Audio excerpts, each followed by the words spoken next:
Hey there, in this video we're going to draw the reaction coordinate diagram for acid catalyzed hydration of an alkene. But before we do, I want to talk a little bit about transition state structures.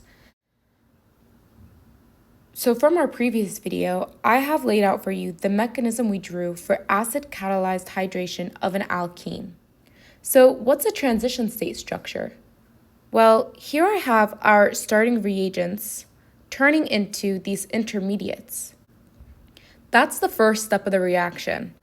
And in this step, we have a transition state. You can imagine the transition state as what the structure would look like in between these 2 points of the reaction.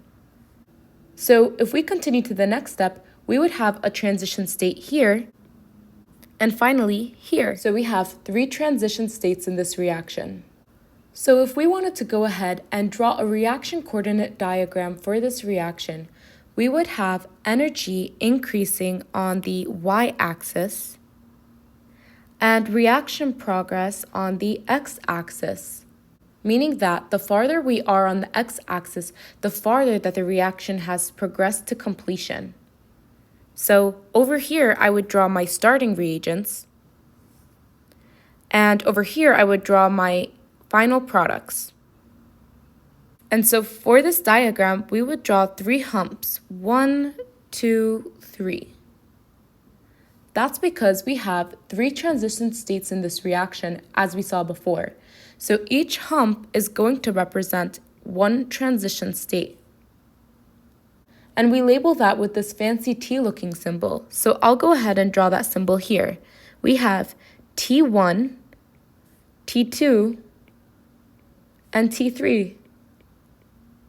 And that's just the symbol for transition state. So if we were to draw a diagram for a reaction that only had 2 transition states, then there would only be 2 humps to draw. And so now what goes in these spaces here? If this point represents our starting reagents, and this point represents our first transition state, then over here we should have our first set of intermediates. And so we know that in the second part of the reaction, we form this carbocation. Now this hump represents our second transition state. And so here we have to place our next intermediates. And so if we look back to our mechanism, this point represents when the water molecule attached to the carbocation structure. And so finally, we have our third transition state, and that leads us to our final products. So take a moment to compare this to your mechanism and understand how each hump represents the transition state. And so I want to take a moment to point out to you how our starting reagents over here are much higher in energy than our final products. What does that mean? This means that we have an exothermic reaction. Remember that this y-axis here indicates how much energy we are at each step of the reaction.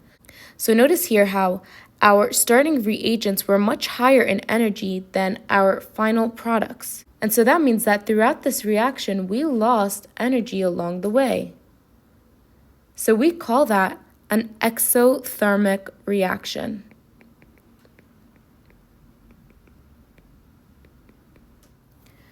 And so a common theme in organic chemistry is that reactions happen in order for molecules to reach these lower energy states. And that's because when you have less energy, you are more stable. This is a key point to understanding organic chemistry, that lower energy equals greater stability. So make sure you write that down. So now your professor might want you to draw out these transition states over here. And I'm going to show you how to do that. And so here I have laid out for you our mechanism that we drew in the beginning of the reaction. And I want to take a moment to draw out each transition state over here in these boxes. And so remember I told you can imagine the transition state as what the structure would look like in between these 2 steps of the reaction. So let's go ahead and start off by drawing our starting reagents in this box over here. And I'm going to zoom in over here so we can get a good look at that. So in order to draw a transition state structure, you want to show each bond that is breaking and forming as a dashed line. So we know that this double bond here is going to break into a single bond. So we would go ahead and erase this double bond here and draw it as a dashed line since it's going to be breaking. And so we know that this bond over here is breaking between the hydrogen and the oxygen. So we want to draw this bond here as a dashed line. I'm going to go ahead and move that hydrogen a little down more so we have some more space.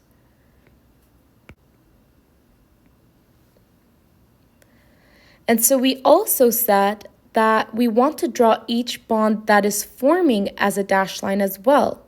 So we know that there is a hydrogen that's going to be traveling onto this carbon over here. Remember that in the first step of this mechanism, this carbon is going to take this hydrogen. And so we see that formation over here. So we also want to draw that as a dashed line.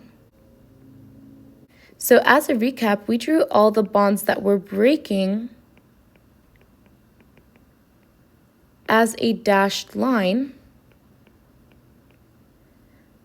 And that's why we have here our double bond breaking and our bond between oxygen and hydrogen breaking. And we also drew all the bonds that were forming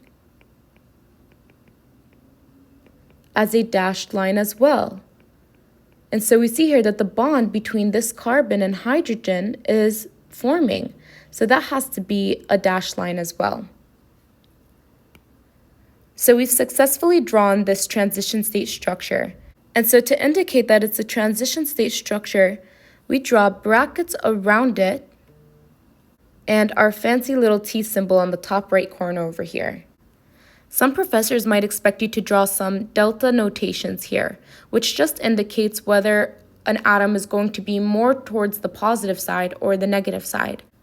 And so this oxygen over here has a full-on positive charge. So we know that it's going to take a delta positive symbol. We also know that this carbon here is going to turn into a carbocation here. And so we say that it's going to be delta positive as well. And this carbon over here is going to take on that hydrogen and act as a nucleophilic carbon. So we can draw it with a delta negative notation. So remember that nucleophilic things tend to be negative and electrophilic things tend to be positive. And so the delta symbol, which I have attempted to draw here, just indicates where an atom is more likely to lead, towards a positive notation or a negative notation. Now we can practice drawing transition state number 2. And this must represent what the structure will look like between these two parts of the reaction. And so we can start by drawing these intermediates we have here in the box. And so here we have our carbocation structure. I just drew it without these two hydrogens at the end. And here we have our water molecule. And so remember we said that the bonds that are going to be breaking are going to be drawn as a dashed line. Now, do we have any bonds that are going to be breaking in this part of the reaction? No, right? We only have bonds forming. There's going to be a bond forming between this oxygen and this carbon.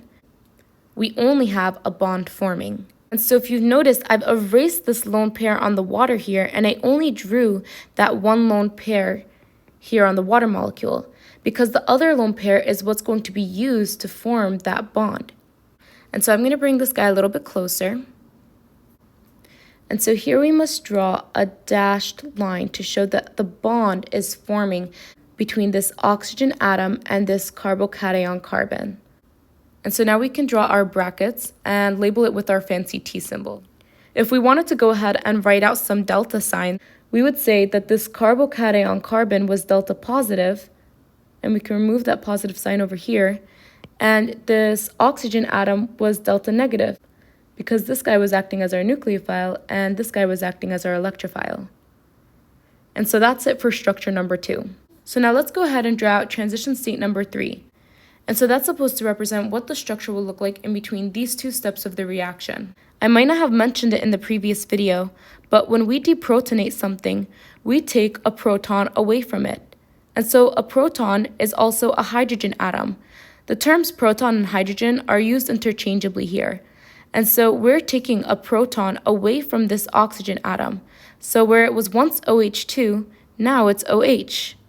And so we call this the deprotonation step. So now let's go ahead and draw in these intermediates for transition state number 3. So you know that in this step of the reaction, the oxygen atom grabs this hydrogen, and then this bond breaks between oxygen and hydrogen. So if we zoom in over here, we know that this bond is going to be breaking. And so we can go ahead and draw that as a dashed line. Let's just move this hydrogen atom a little over to the right. So we can draw our dashed line over here to indicate that this bond is going to break. And now we know that a bond is going to form between this oxygen atom and this hydrogen atom. And so we can erase that lone pair here and draw a dashed line to indicate that a bond is going to form between that oxygen atom and that hydrogen atom. And we erase that lone pair because we know that the oxygen is going to use that lone pair to form that new bond. So over here we represented the bond that was breaking, and over here we represented the bond that was forming. So now we can go ahead and draw our brackets along with our fancy T symbol.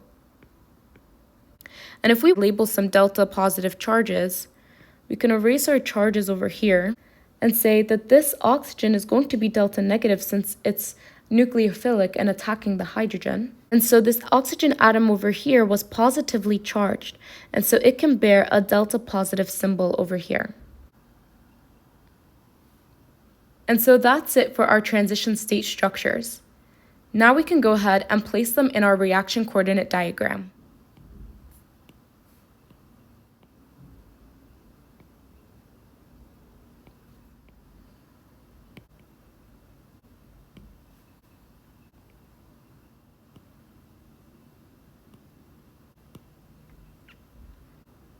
So here you have your full-blown reaction coordinate diagram for the mechanism of the acid catalyzed hydration of an alkene.